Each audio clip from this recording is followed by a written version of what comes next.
Pour la dernière chronique, le temps d'un popcorn de la saison, on vous présente les films du mois de juin, mais un petit avant-goût des films du mois de juillet, août et septembre. C'est dans quelques secondes que ça se passe.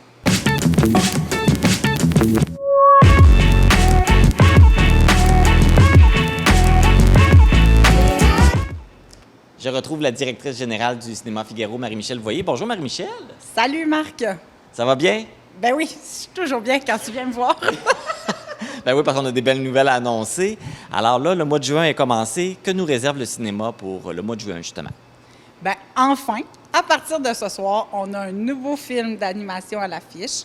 Et c'est quand même une belle qualité de film d'animation. Ça s'appelle Élémentaire et c'est un film produit par Disney Pixar.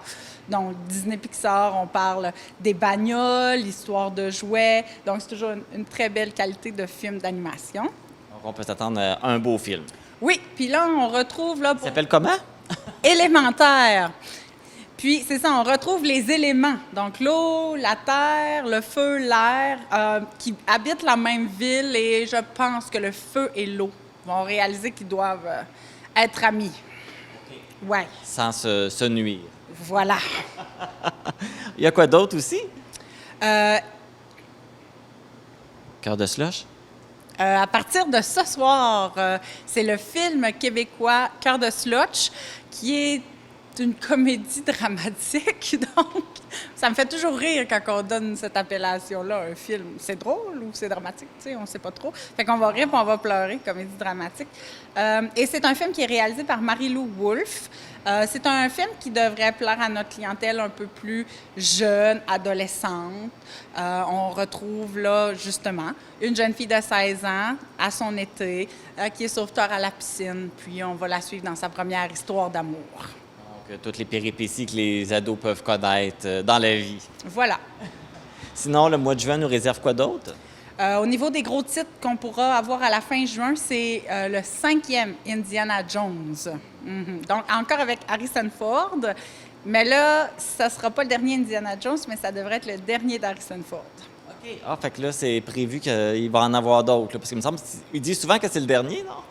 Ah, ben t'as raison. Je me souviens pas d'avoir entendu que c'était le dernier, mais dans les informations cinématographiques que j'ai reçues, là, qui sont de sources fiables, oui.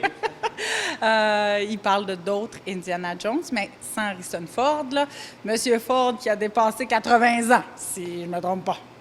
Donc, ça sera pas la même chose, hein? C'est pas le même comédien. En tout cas, on verra rendu là quand ça sortira. On n'est pas là. Alors, comme c'est la dernière chronique de la saison, on préfère un petit survol de ce qui nous attend là, pour les mois de juillet, août et septembre.